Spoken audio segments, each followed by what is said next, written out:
Joining us now from Charlotte, Michael Whatley, chairman of the Republican National Committee. What do you make of James Comey, who's been interviewed by the Secret Service, using 86 against President Trump? Well, it's just the latest example that we have seen from him in terms of trying to incite, violence from the left. We've seen it in terms of him going after the president since the Russia hoax that he instigated, weaponization of the federal system to go after President Trump and his allies. The violent left always has a singular response. They will not accept the outcome of the election. They're firebombing New Mexico GOP headquarters. They're firebombing Tesla vehicles and stores right now. We've got members of Congress that are trying to storm violently a ICE detention center. And across the political spectrum, the Democrats are fighting harder for violent, criminal, illegal aliens than they are for their own constituents. It's really appalling that Comey would step out and take this kind of an action. Well, I'm sure you don't mean to imply that everybody on the left is violent, but Comey says he took this down from Instagram because I didn't realize some folks associate those numbers with violence. Do you agree with Tulsi Gabbard that he should be in jail?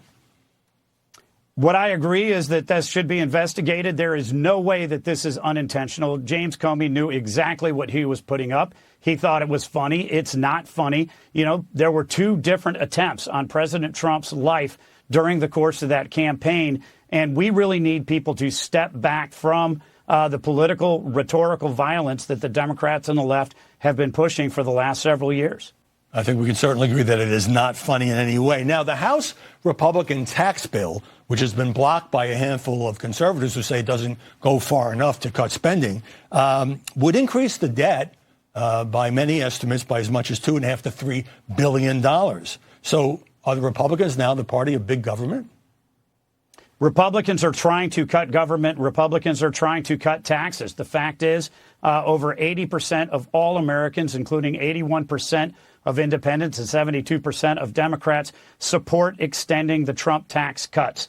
We need to make sure that those tax cuts become permanent. We need to see no tax on tips, no tax on overtime, no tax on Social Security. The Democrats right now are fighting tooth and nail for the largest tax increase in American history. The public is not behind them. And I should mention that inflation is down for the first time in 4 years. What do you make, as we discussed earlier on the program, Michael, prominent Democrats and journalists now coming out and saying, Joe Biden shouldn't have run for the second term. We had no idea how badly his mental acuity had declined.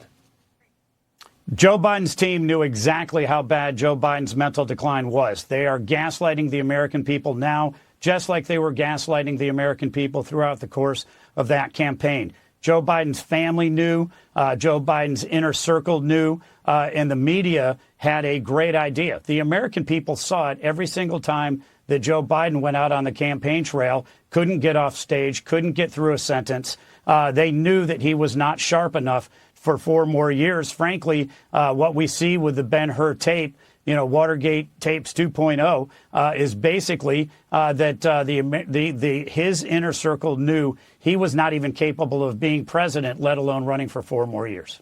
Yeah, that tape, although we've seen the transcript, certainly was alarming in terms of Biden not even remembering when his own son, Beau, which year he had died. Now, I have to ask you about the president accepting the 747 jet from Qatar, because now you have some Republican lawmakers, and not to mention media conservatives, people on your side, Ben Shapiro, Eric Erickson, Laura Loomer, saying this is a really bad idea. Well, look, this is a gift that Qatar is trying to make to the American people. And certainly it is a jet that could be put into service for the American people. It's not a personal gift to the president. And I think it's very similar to us accepting the Statue of Liberty from France. Donald Trump says 97% of the stories about him are negative. I don't know the exact percentage, but I would not argue with that for a second. How much of an obstacle is that in this second Trump term? Well, what President Trump has done is figured out how to work through, around, and over the media. He is always going to host the media at the White House. This is the most transparent administration in the history of this country. He is holding press events every single day. He will take any question, any interview, any time. But he also is talking directly to the American people, and that is the key. And he'll do it through social media. He'll do it through press. He'll do it through interviews. He will always talk directly to the American people. He's candid. He is straightforward. He is direct. The fact is that the media has not been fair to Donald Trump. They will never be fair to Donald Trump. And that's okay because he is talking directly to the American people every single day. Yeah, when he has these constant availabilities in the Oval Office, on Air Force One, whatever, I mean, it's the sharp contrast with the previous president. And, even some of the journalists he doesn't like, he'll take those questions. And I can't argue with that. It's kind of a situation where he answers the questions. That's the amazing thing. Once in a while, he says, I'm not going to comment. He does. And considering what we saw from the last administration, where they were hiding him, from the press at every single step, they hit him on the campaign trail in 2020. They certainly hit him throughout his term in the Oval Office. We were gaslighting everybody, saying that he was just so busy he didn't have time to talk to the press. The fact is that he was not capable of going out there, putting two sentences together and talking directly to the American people the way President Trump is. All right. Michael Whatley, very much appreciate your time. Thanks for joining us. Yes, sir. Thank you.